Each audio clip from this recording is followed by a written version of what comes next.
They don't tell you this in history books.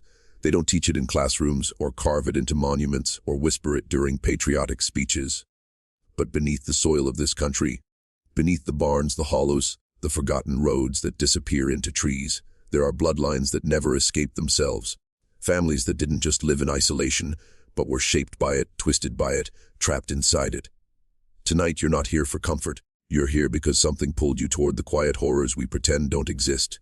And once you hear this, you won't unhear it. And America was built on movement. Wagons rolling west, rivers crossed, names changed. Reinvention promised to anyone willing to leave the past behind. But not everyone left. Some stayed. Some couldn't. Geography, poverty, fear, tradition, shame, sometimes all of it at once, built invisible walls around certain families. Over generations, those walls closed in. Outsiders stopped coming. New blood stopped arriving, and slowly, almost imperceptibly, the family tree began to fold inward on itself. And it never starts as a horror story. It starts as survival. A man and a woman carving out a life far from cities, far from judgment.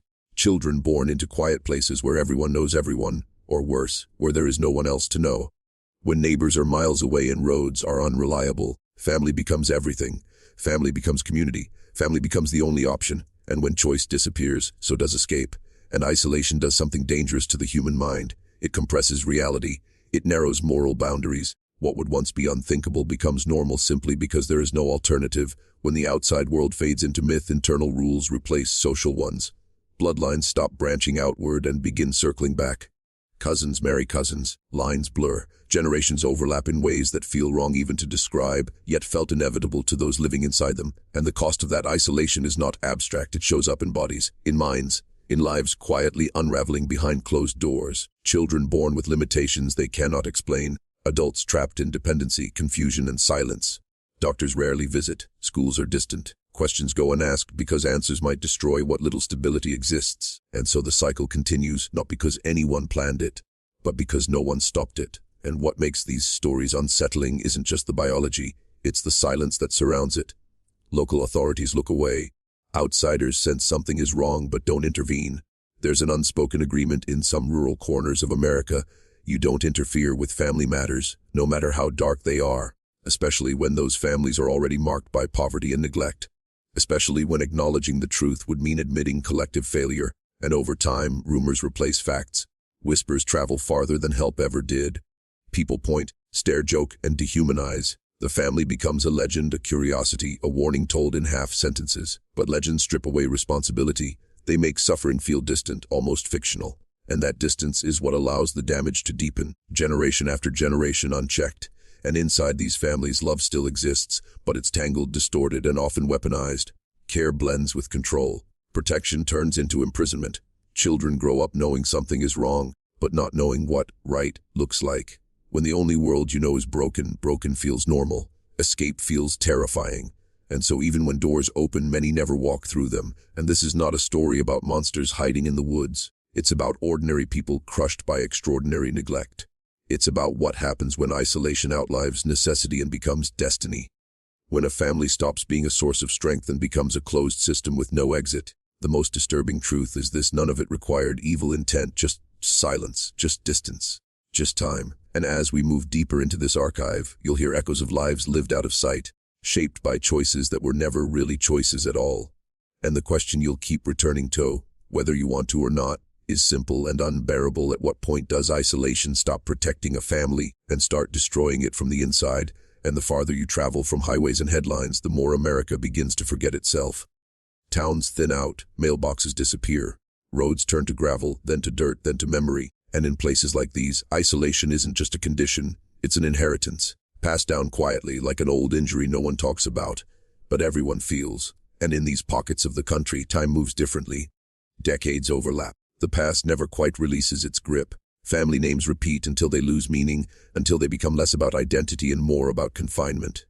Children grow up hearing the same stories, seeing the same faces, living inside the same routines their grandparents once did. Change becomes suspicious. Outsiders become threats, and survival becomes an excuse for everything that follows. And what no one warns you about is how quickly isolation reshapes reality. Without contrast, without exposure to other ways of living, the boundaries of acceptable behavior slowly erode. Not overnight, not dramatically, but inch by inch. A line crossed here, a rule bent there, each compromise justified by necessity. by loneliness, by fear of the outside world that feels vast, hostile, and unforgiving. And when family becomes the only social structure, it absorbs roles it was never meant to hold. Parents become teachers, doctors, judges, and gatekeepers. There is no neutral authority to appeal to, no safe place to question what feels wrong. Loyalty is demanded, not earned. Silence is praised as virtue, and those who sense something is deeply off learn quickly that speaking up comes with consequences they cannot afford.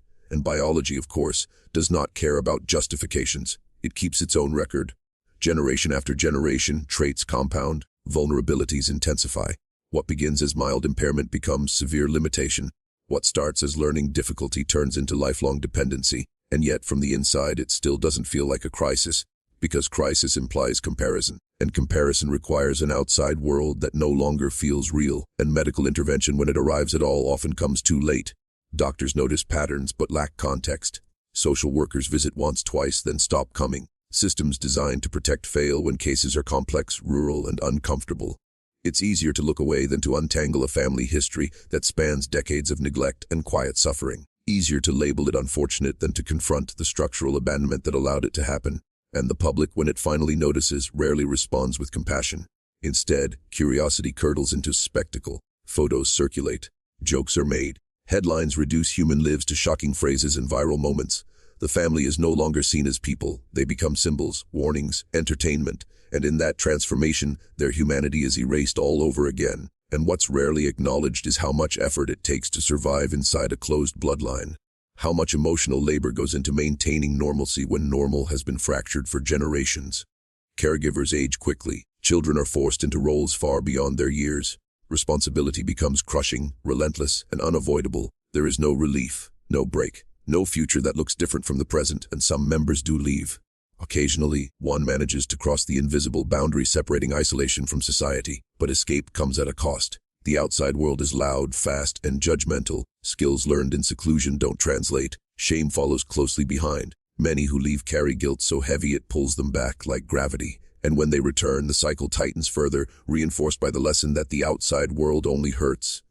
And this is how isolation defends itself. It convinces those inside that suffering is safer than change, that the known pain of family is preferable to the unknown cruelty of strangers. Over time, hope feels dangerous.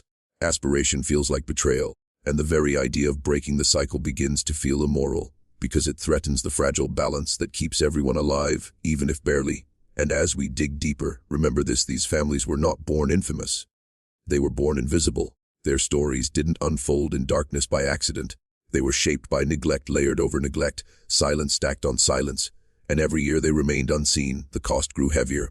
Written not in headlines, but in bodies, minds, and lives that never had a chance to become anything else.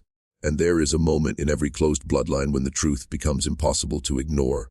It doesn't arrive with alarms or confessions. It arrives quietly, in the way a child struggles to speak, in the way an adult never quite learns to live independently, in the way generations seem frozen, repeating the same limitations with unsettling precision. Inside the family, these signs are often explained away as fate, as God's will, as just how we are. Outside, when anyone dares to look closely, the explanation is far more uncomfortable. And genetics keeps receipts. It remembers every choice, every restriction, every narrowing of possibility. When a family turns inward long enough, the consequences stop being subtle. They compound. Physical abnormalities become more visible, cognitive challenges more severe, emotional regulation more fragile. But what's most haunting isn't the damage itself. It's how normal it feels to those living with it every day. And imagine growing up without knowing that your struggles have a cause. Without language to explain why learning feels harder, why fear feels louder, why the world seems designed for someone else. Imagine never being told that things could have been different, that there was another path, because no one around you knows it either. That kind of ignorance isn't innocent, it's devastating. And within these families, care becomes a form of confinement. Love exists, but it's stretched thin, strained by exhaustion and desperation. Parents become full-time caretakers long past the age when children are meant to leave. Siblings raise siblings. Roles blur, dependency becomes permanent, and because survival requires cooperation, questioning the system feels like betrayal. You don't challenge the structure that keeps you fed, housed, and alive, even if it's the same structure that quietly ruined your future. And the outside world, when it finally intrudes, often does so with the subtlety of a spotlight. Journalists arrive, cameras point, strangers stare. Suddenly, a lifetime of hidden suffering is exposed to public judgment. But exposure isn't the same as rescue. Attention doesn't heal. In many cases, it deepens the trauma. The family becomes an object lesson, a viral anomaly, stripped of context and compassion. And what's rarely discussed is how these families are used as moral shortcuts. They become examples people point to so they don't have to examine the systems that failed them. That could never happen here. People say, as if isolation, poverty, and neglect obey borders. As if turning away absolves responsibility. As if calling something shocking means it isn't also tragic. And for those born into these bloodlines, identity is shaped by limitation before it's shaped by choice. Dreams are small because they have to be. Expectations are lowered until they disappear. Survival replaces ambition. Routine replaces growth. And when someone does feel the pull of something more, they often lack the tools to pursue it. Hope without support becomes another source of pain. And there is also the weight of shame, learned early, reinforced constantly. Shame about being different, about being stared at, about being talked about. Over time, that shame turns inward, becoming self-blame. People begin to believe they deserve their circumstances, that they are the problem, that the world is right to look away.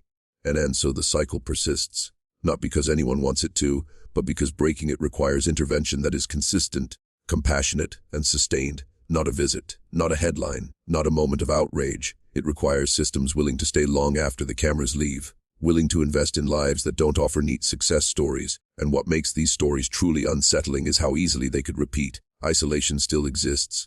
Poverty still isolates. Neglect still hides in plain sight. The same ingredients are scattered across the country, quietly waiting. And every time we choose discomfort avoidance over involvement, we reinforce the conditions that allow these bloodlines to collapse inward on themselves. And as we continue, the question becomes less about how this happened, and more about why it was allowed to continue for so long. Because somewhere along the way, silence became policy, distance became permission, and the cost of isolation stopped being theoretical and started being written into human lives. And by the time anyone outside begins asking questions, the damage is already embedded too deeply to undo. The records are thin, birth certificates incomplete, medical histories fragmented or non-existent. Generations blur together, not just biologically, but administratively. It becomes difficult to trace where responsibility should have intervened, because responsibility kept passing the burden to someone else. And local institutions often know something is wrong. Teachers notice children who struggle far beyond expectation. Nurses see patterns they're trained to recognize but hesitant to name. Social workers feel unease but face caseloads that leave little room for cases without clear resolutions. And so concerns are documented, then shelved, referred, then forgotten. Each delay framed as caution, discretion, respect for family autonomy, but autonomy in these situations becomes a shield for neglect. The language of privacy is used to excuse abandonment. The fear of overreach becomes justification for underreach. And slowly, quietly, an entire lineage slips through the cracks, not once but repeatedly, over decades. And what's haunting is how ordinary the warning signs are. Nothing dramatic enough to demand action. Nothing cinematic. Just a long accumulation of not quite right. Children who don't advance, adults who never leave home, living conditions that are barely functional but technically acceptable. In systems designed to respond to extremes, slow collapse often goes unchallenged. And inside the family, awareness comes in fragments, a sense that other people live differently, that something fundamental is missing. But without language or support, those feelings turn into confusion, then resignation. People stop asking why their lives feel constrained. They begin asking only how to endure them. And there is also fear, deep, persistent fear, that intervention would make things worse, that outsiders would separate families, institutionalize loved ones, or expose them to cruelty they cannot survive. In some cases, that fear isn't irrational. History has shown that systems meant to help can harm just as deeply when applied without care. So families retreat further inward, convinced that secrecy is safer than scrutiny. And this is where isolation becomes self-reinforcing. The more damaged the family becomes, the more terrifying exposure feels. And the more terrifying exposure feels, the more damage goes unseen. It's a closed loop that doesn't require malice to function, only exhaustion and fear. And when the public eventually learns fragments of these stories, they often react with disbelief. How could this happen here? But the truth is simpler and more uncomfortable. It happened because no single moment demanded action, because every decision to look away felt small, because systems are better at responding to crisis than to quiet generational decay. And there's a temptation to reduce these families to cautionary tales, to point at them as aberrations, but that framing misses the deeper truth. These are not stories of exception, they are stories of accumulation, of neglect layered so thick it becomes invisible, of responsibility diffused until it disappears entirely. And then there's the final cruelty. When attention finally arrives, it often arrives too late to restore anything resembling choice. Adults who might have lived independently cannot. Children who might have thrived never had the chance. Intervention, when it comes, focuses on containment rather than healing, on managing outcomes rather than changing trajectories. And for those inside these bloodlines, the future is often a narrowing corridor. Options close off early. Decisions are made by necessity, not desire. And the outside world, which once felt threatening, becomes an abstract concept, something other people belong to. And the real horror isn't just what isolation does to a family, it's what indifference does to a society. How easily suffering becomes normalized when it's hidden. How quickly responsibility dissolves when it's shared. And how many lives are quietly shaped by the absence of sustained care. And as we move closer to the heart of this archive, the stories grow heavier, not because they become more shocking, but because they become harder to dismiss. Because they force a confrontation with a truth no one likes to face. That abandonment doesn't always look like violence. Sometimes it looks like patience, like caution, like waiting too long. And there comes a point when the damage is no longer hidden in records or routines, but written into identity itself. When a family stops being seen as a collection of individuals and becomes a single frozen image in the public mind. At that stage, even compassion turns brittle. People don't ask how to help, they ask how this could exist at all. And that question, however natural, quietly shifts blame away from systems and places it squarely on those who suffered inside them. And for the people born into these bloodlines, the realization is slow and painful. Awareness creeps in through small fractures, a television left on in the background, a passing conversation overheard at a clinic, a moment of recognition that the world beyond the property line is not just different but unreachable. By the time that understanding takes shape, it often arrives alongside grief for a life never offered, for choices that were decided long before birth. And isolation doesn't just restrict opportunity, it reshapes the way people understand themselves. When struggle is constant, it becomes identity. When limitation is inherited, it feels deserved. People begin to narrate their lives through apology and resignation. Dreams are edited down until they fit the narrow confines of what feels possible. And when hope surfaces, it's fragile, easily crushed by reminders of dependence and constraint. An intervention, when it finally occurs, is rarely gentle. It comes with assessments, evaluations, classifications. Human lives reduced to checkboxes and categories.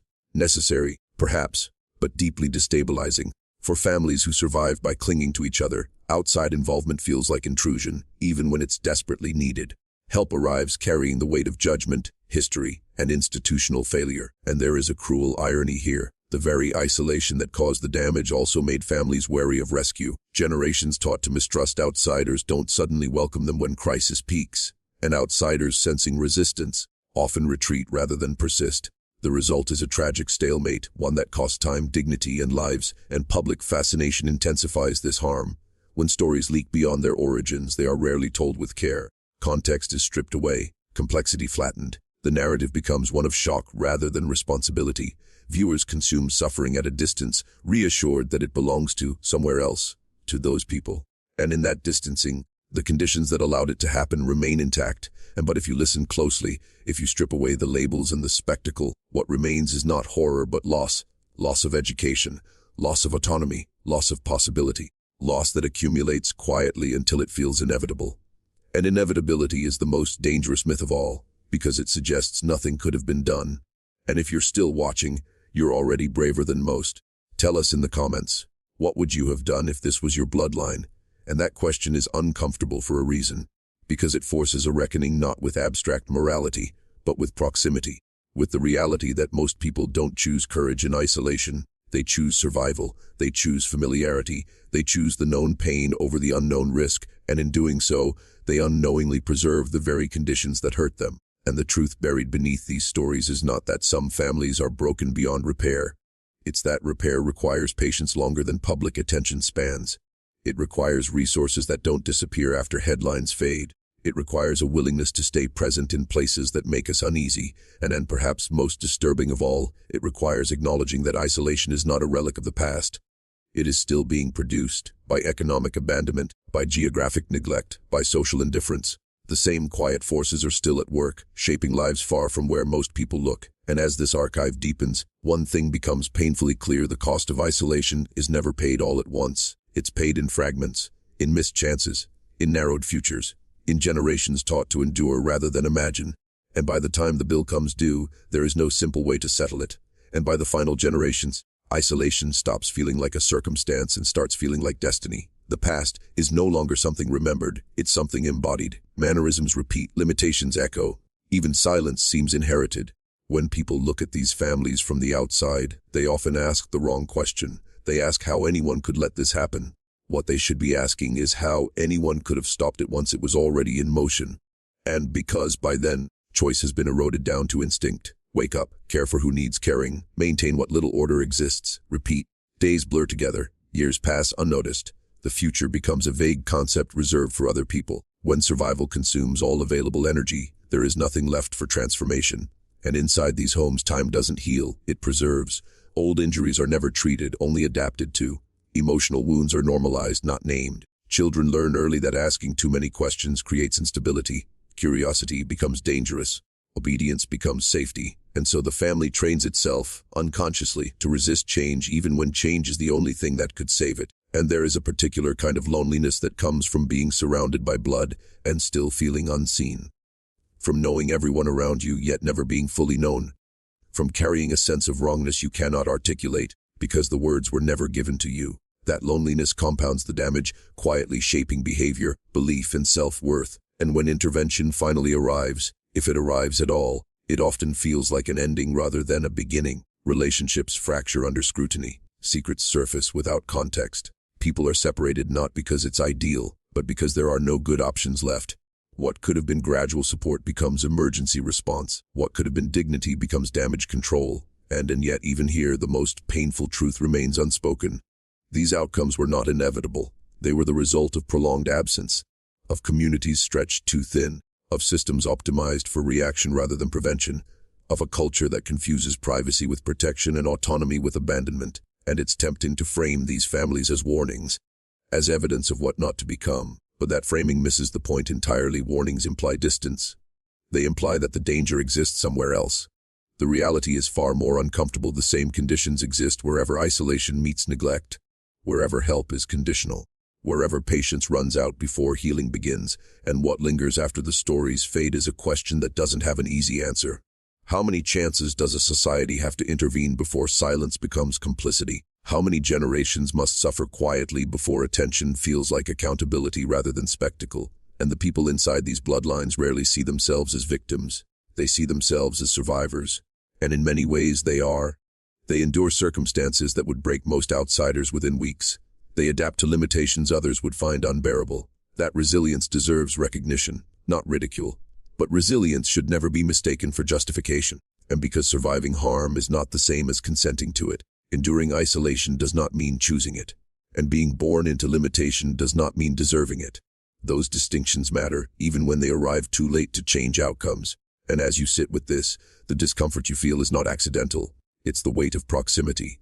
The realization that these stories are not relics. They are patterns. Patterns that repeat wherever attention drifts and responsibility thins.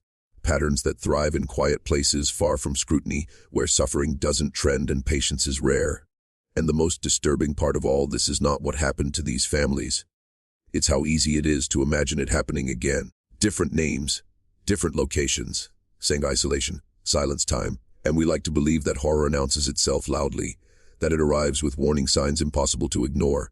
But the truth buried in this archive is far quieter. Sometimes horror arrives disguised as routine, as normalcy, as the slow acceptance of less, and then by the time anyone notices what's been lost, the question is no longer how to fix it, but how to live with the knowledge that it was allowed to happen at all.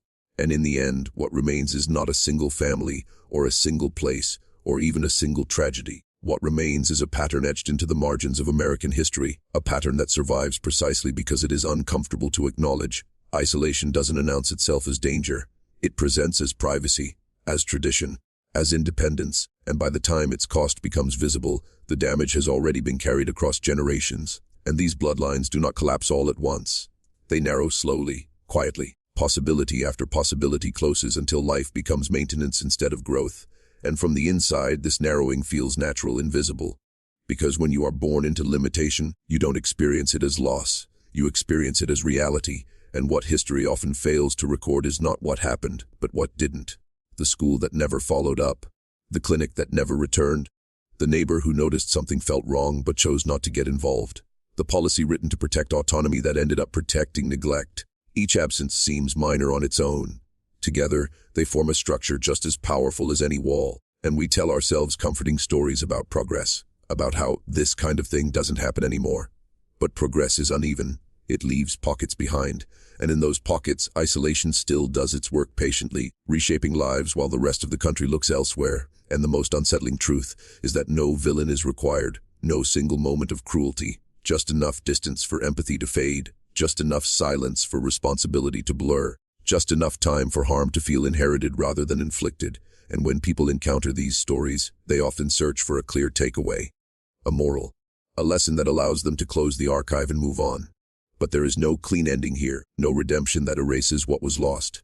The only honest conclusion is awareness, and the burden that comes with it, an awareness that isolation is not neutral, that silence is not harmless, that leaving people alone is not the same as leaving them safe, and that the cost of ignoring slow, generational harm is always paid by those with the fewest choices. And if this story lingers with you, that's because it's supposed to. Discomfort is the only appropriate response to truths we've trained ourselves not to see. The quiet horror isn't meant to shock you. It's meant to stay with you, to make you question what exists beyond the edges of your own attention. And because somewhere right now, there are families living lives that will never make headlines. Children growing into limitations they didn't choose. Adults aging inside futures that narrowed before they could name them. And whether those stories end differently depends less on fate than on whether isolation is allowed to keep masquerading as something harmless. And this archive doesn't close with relief. It closes with responsibility, with the understanding that the most disturbing chapters of history are not always written in the past. Some are still unfolding, quietly, waiting to see if anyone is willing to look, to stay, and to intervene before another bloodline pays the full cost of being left alone.